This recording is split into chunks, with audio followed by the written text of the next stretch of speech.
Alright, so we get to the side here a little bit, so you get a little bit of a taste of the, well, it's a fixer-upper, but that's a nice column right there. It's in decent shape anyway.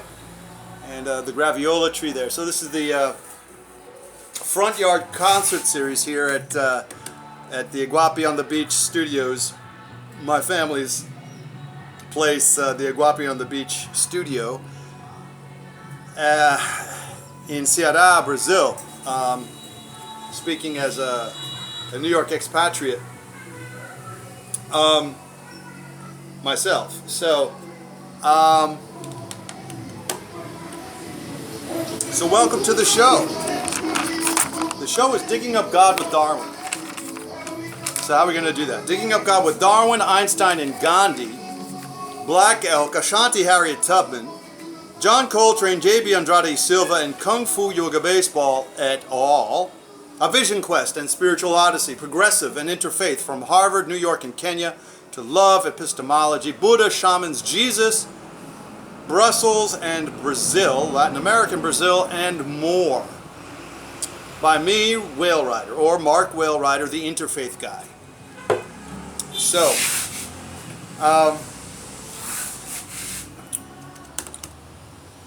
welcome everybody. Yeah, so Digging Up God with Darwin. What is this all supposed to be? A Vision Quest and Spiritual Odyssey? What is this all supposed to be? Darwin, Einstein, and Gandhi, and so on, and company.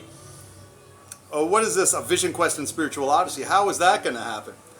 Hasn't the question been settled by either Richard Dawkins or William Lane Craig or any of these other popular and or well-founded and or otherwise well-known figures? Well, clearly the issue that concerns me the most has been addressed by philosopher Max Ohlschlager, at least in one part, although it may expand and incorporate both crucial parts that I see and that are acknowledged. In that, Max Ohlschlager wrote Caring for the Creation back in 1994 as a philosopher, as I understand it, based out at the University of Texas, one of some university out in Texas. And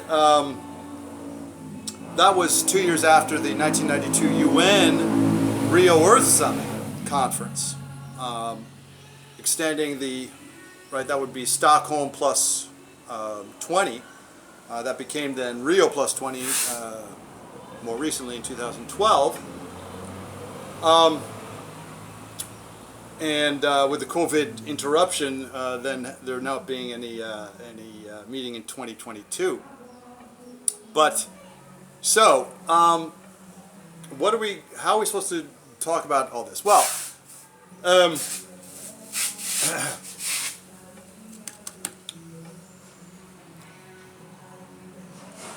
one of the interesting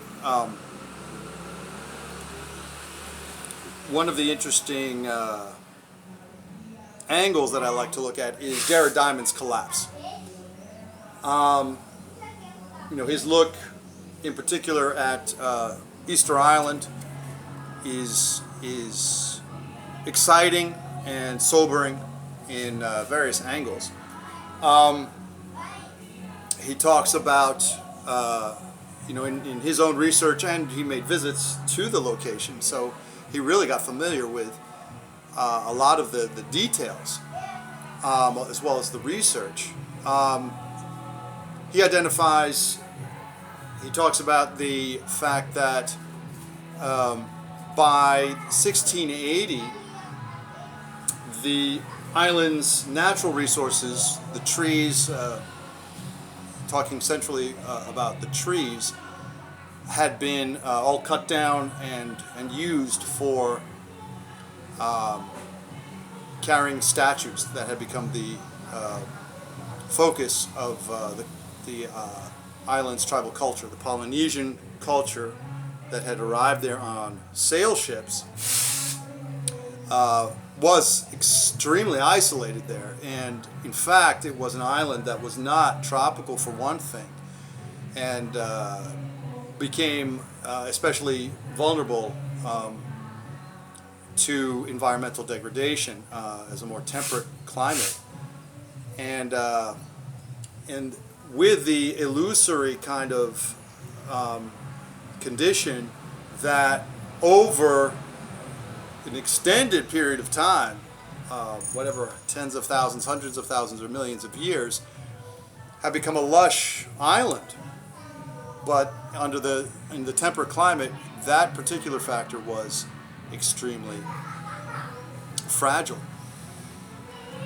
So by 1680, the conflicts between the different tribal groups that had developed, had diversified from the original pioneer colonizers, had descended into conflict and even cannibalism, and destroying then the various statue formations of the other opposing groups.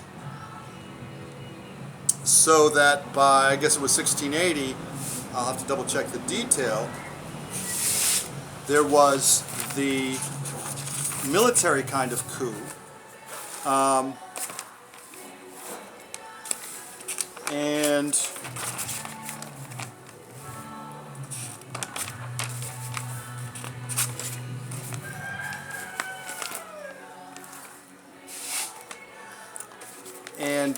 then Maki had become,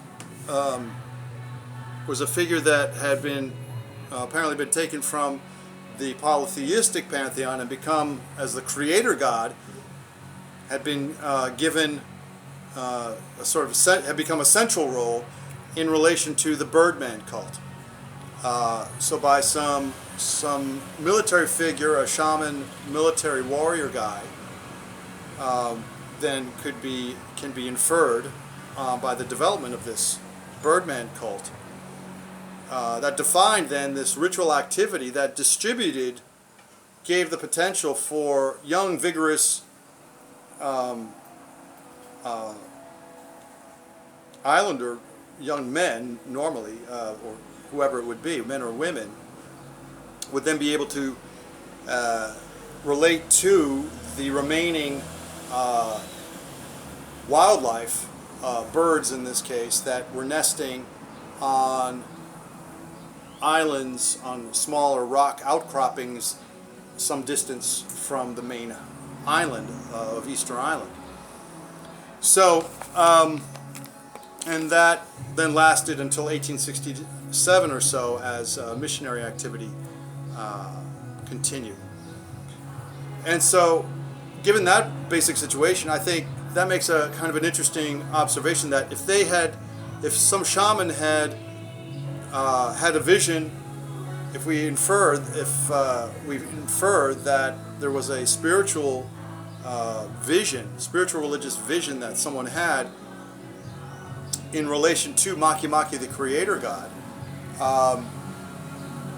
that was associated with the individual who then established the Birdman cult as an activity that gained the attention and gained the loyalty of the islanders in a way that shifted the focus from conflict and cannibalism, then I mean, it's an interesting event, and and I guess the question I would pose is, well, is there a sense in which that vision can be favorably compared with, and then also contrasted to, the vision of Moses, in which he led the slaves out of Egypt, the Hebrew slaves. He led them to freedom in the Promised Land, to seek the Promised Land, that Moses never saw in his case. And then I guess by additional contrast, Buddha said that he never met the Creator. Buddha, then Gautama, Siddhartha Gautama, in 500 BC, had been raised in a privileged situation as part of the warrior caste, and had during a time in Hinduism when a lot of seekers were already part of the established culture as intermediary kind of religious seeking figures. And so Buddha then at around was it 29 or 30 then had then left his very luxurious palatial or privileged monarchical position, in which he had been very pampered, and given had all his needs met as an individual, and grown up extremely vibrant and vigorous. And so observing, but he was also sensitive and had spontaneous meditative experiences that he noted, so that he also noted certain incidences of suffering that had been prevented, that his father had tried to prevent him seeing. The suffering of old age, the suffering of disease, the suffering of poverty. And so one day Buddha finally had had enough and was curious enough, wanted to find out more, wanted to find out what the meaning of suffering, of these things called suffering were. And so in 6 years then, he had very interesting and important experiences, with one result being that he actually said that he didn't find the Creator. And so those, I think, are fascinating questions. Now, we can come, the focus in the title here, Digging Up God with Darwin, Einstein, and Gandhi, then brings us back to those figures.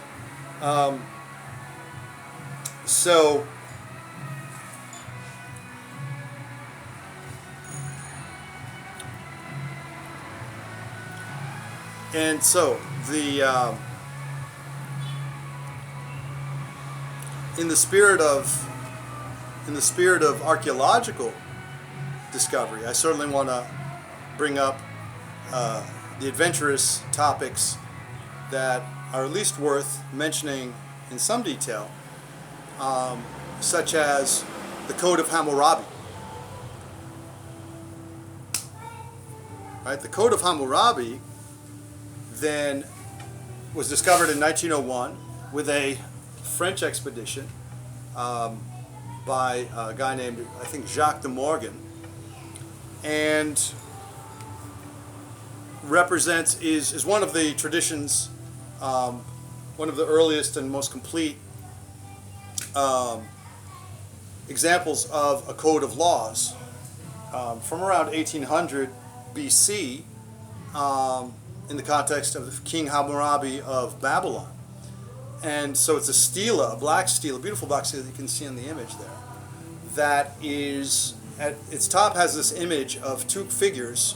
One of them is considered to be King Hammurabi of Babylon in around 1800 BC, and the other Shamash, the god of the sun and the god of justice. They're not exactly sure. There are ambiguities as to which figure is which. And so then in the prologue of the text then is in a form of cuneiform, inscribed in that rock there. And that includes mention of the sky god, the creator god, the king of the gods, Anum, who then in an etiology, it is explained that Anum, the creator god, the king of the gods, then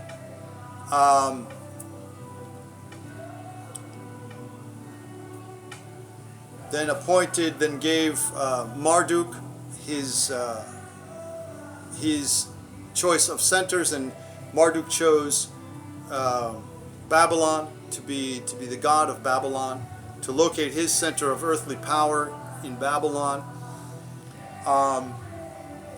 And then Anum in meeting with Enlil, the god of the wind, chose Hammurabi to be the king.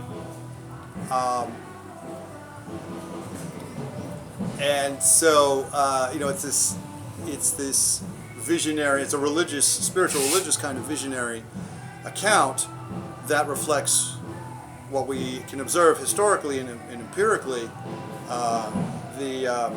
the way Babylon had Marduk as its national tutelary god, is the term, right? So that's this wonderful figure that is honored in the U.S.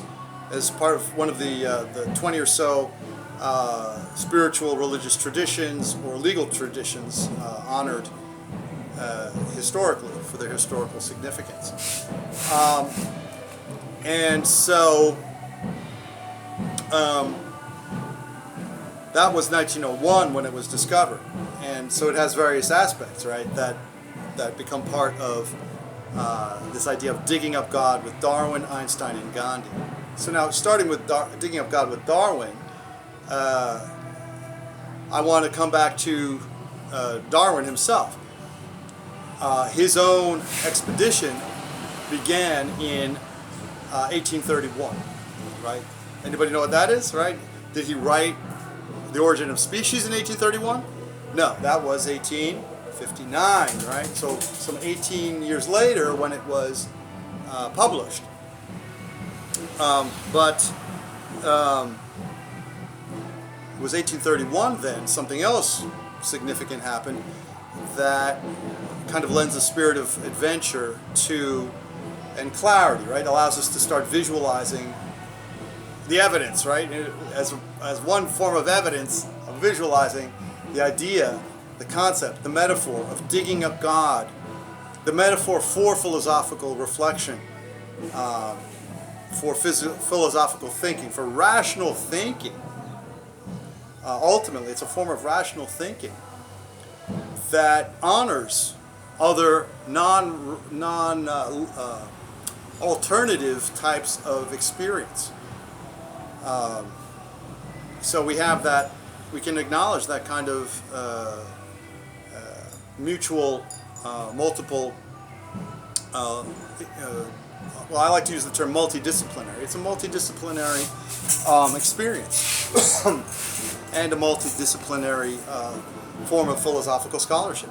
That's the term that I'm ultimately promoting, and that I found it necessary to develop. Multidisciplinary philosophy, multidisciplinary philosophical scholarship with empiricism, empirical methodology. O que é isso, garoto? Você comprou essa bola? Sim, para pensar em você. E Johan também, você quer? O preço era bom e é uma... Ele tem uma média de 82. Sim, tem o número ali, né? 82.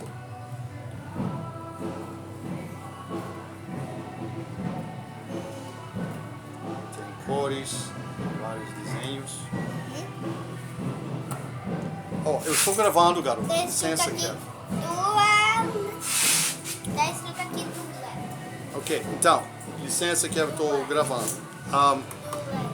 O Dualt. In Portuguese, yeah, Dualt. So, Darwin then was setting out in 1831 on the voyage of the HMS Beagle. So that's a specific moment where we can understand Darwin on a significant expedition that precedes, this amazing work that he became famous for, right? He developed the theory of natural selection, the theory of evolution by natural selection, biological evolution by natural selection, by the process of descent with modification, right? That kind of gives a lot of the key parts of what Darwin came up with. And then we can enter to the first issue of of non-scientific, the history of science, right? The non-scientific component of Darwin's context, in that in the end, Darwin is not the only figure credited with the theory of natural selection, right? It is actually Alfred Russel Wallace. So we already have a context in which science is not the truth, right? It is not a thing. It is in fact a human activity. And so ultimately, specifically, it studies phenomena, right? Darwin and Wallace were studying phenomena, and then developed knowledge in relationship to phenomena, right? The classic cry for evidence. Yeah, they were studying evidence, but it was their interpretation in science in this case. And what is science? Massimo Pigliucci seems to, asserts that Darwin was still called a natural philosopher. Now, I've been seeing him called a naturalist, and the term naturalist in those senses, although I haven't been able to do as much research as I would like. So I certainly would go for Massimo Pigliucci's interpretation. But certainly he would be justified. I would see that Pigliucci would be justified simply and ultimately, even if it were simply the case that Darwin is called a naturalist, that term is already, there's also Parson naturalist, to combine sort of priest naturalists of that time, and the natural theology, then the term that was developed at that time. But all of that is built on the earlier foundations, and there's a slight shift in what were earlier foundations, as with Newton's name and description as a natural philosopher, coming from the even earlier description, and almost basically the original pivotal interpretation by Thomas Aquinas, the monk at the University of Paris, right? The Italian-born monk at the University of Paris, who had been trained in Germany, and had his mentor as the German monk Albertus Magnus, Albert the Great, and a scholar, an amazing scholar in his own right. So that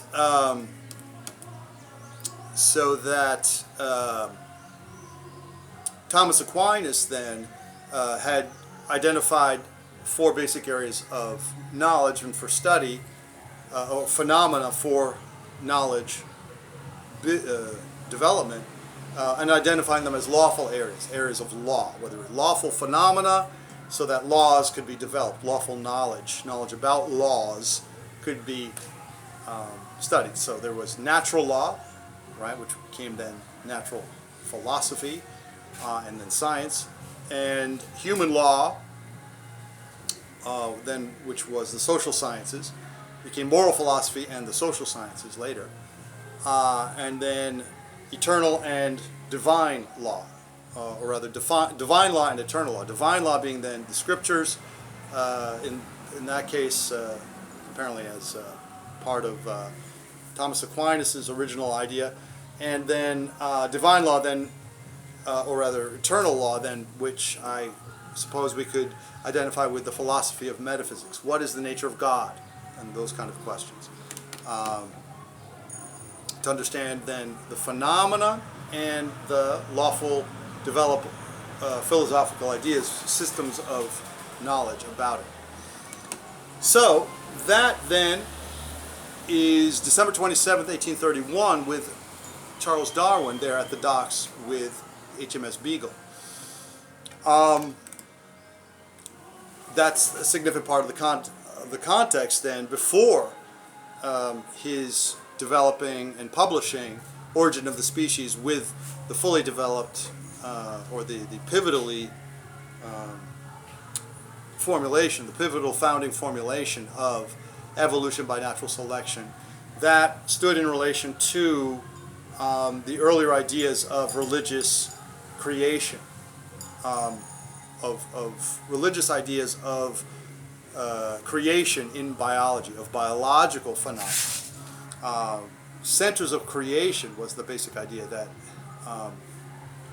Darwin was responding to, that different kinds of creatures were created in different areas. So we can start to approach that by looking at what evidence Darwin himself found. Right, on the Galapagos Islands, he's famous for having found the finches.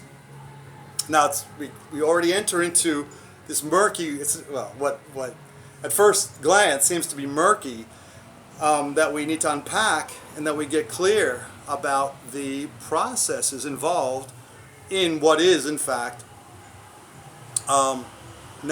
scientific natural philosophical methodology involving observations, travel, and gathering of certain kinds of evidence. And so Darwin then on the Galapagos Islands was able to gather a whole bunch of kinds of birds, some of which he recognized as finches, others he identified as other kinds. Whereas in terms of the mockingbirds, it's interesting to note, he did identify a whole bunch of different kinds of mockingbirds.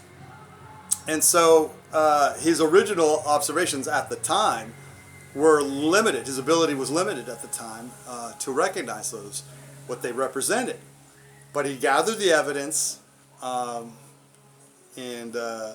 certainly as part of that, there's this kind of faith, right? He's gathering evidence in terms of the samples of the creatures, right?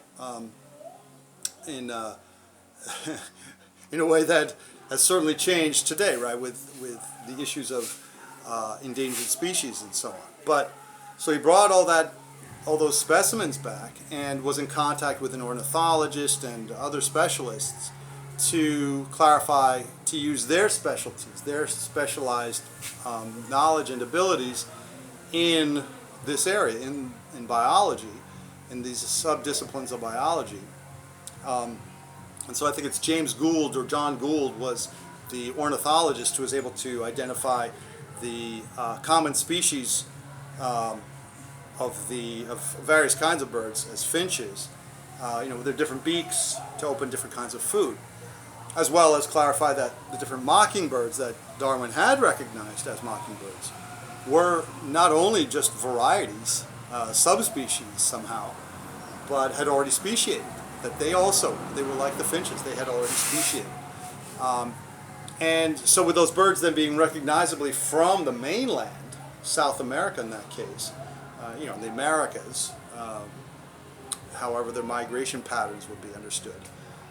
And then the speciation then that had occurred on that isolated island, right? This big idea that is so important.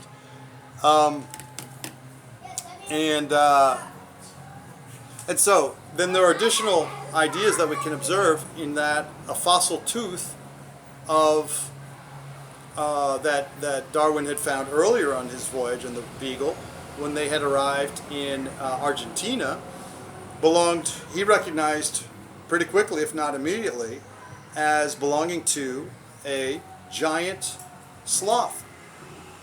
Now, how did he do that? It wasn't magic. He had previously read work on it by Georges Cuvier of France, Paris, France, who was a specialist in comparative anatomy of animals, zoology. And how had Georges Cuvier gotten information on that? France wasn't all over South America. In fact, Manuel Torres was a Spanish researcher in Argentina and had discovered a full-body skeleton fossil that he had shipped back to Madrid, where an illustrator, to honor, look at all the different talents and people who need to be involved in this kind of research and scholarship, who had then illustrated, drawn, and copied, done a great job illustrating and painting the fossil of the full body fossil of this beast, this ancient beast, the skeleton, and then sent the image, not this actual skeleton fossil, but the image, the illustration to George Cuvier in Paris. So from Madrid to Paris, from Argentina to Madrid to Paris. And that's where George Cuvier was able to compare the structures based on the accuracy of the drawings to his own information available to him about sloths, right? Modern day sloths, which are smaller, that he had gotten from previous expeditions, right? And I think, let's see, I guess by that time, Alexander von Humboldt and Aimé Bonpland had done some traveling in the Spanish colonies itself, and had done a big write-up. Alexander von Humboldt did a big write-up, so that may be part of it. It's possible. It'll be interesting to know what kind of species were there. Spanish, and what other Spanish activity had there been? Portuguese activity. Alexander Rodrigues Ferreira had entered into the Brazilian Amazon forest, where there certainly were sloths. I saw a sloth in modern times myself. And from 1783 to 1792, so 9 years in that early time. I mean, it's just mind-boggling to think about. And for Portugal, which never really did very extensive work in the sciences. So kudos, and just much gratitude to the community of scholars, and to the meaning of their origin of the university-based system, with Thomas Aquinas a central figure in that, and and the eclectic resources, the ancient Greeks, Muslim scholars from the medieval period, and so on. So that's the expedition. That's the basic expedition, digging up God. But then we get the little touches then that help us. I mean, the community itself already is a reference to the underlying activity. That community is crucial, and that there are certain specific characteristics of this post-monastic, university-based community that go with the origins in Christianity, in monastic culture, that had specific values that promoted the kind of study of knowledge, right? The framing by Thomas Aquinas of the areas as natural law and human law and divine law and eternal law, looking at the issue in terms of lawfulness, that later we understand as more as philosophical, but there is a search for law that is this driving goal to find the regularities, and so that then there is that link then to Moses' laws and the commandments, the top 10 commandments, that will be there with Babylon, with King Hammurabi of Babylon, in the traditions, acknowledged in the Congress for sure, in the U.S. Congress for sure, and then Jesus' own. How many commandments? 2, right? Just 2 loving, and what is their major characteristic? Loving commandments. Loving God, loving thy neighbor as thyself, until thy enemy. I mean, it's impressive to consider these issues. But so lawful issues, and so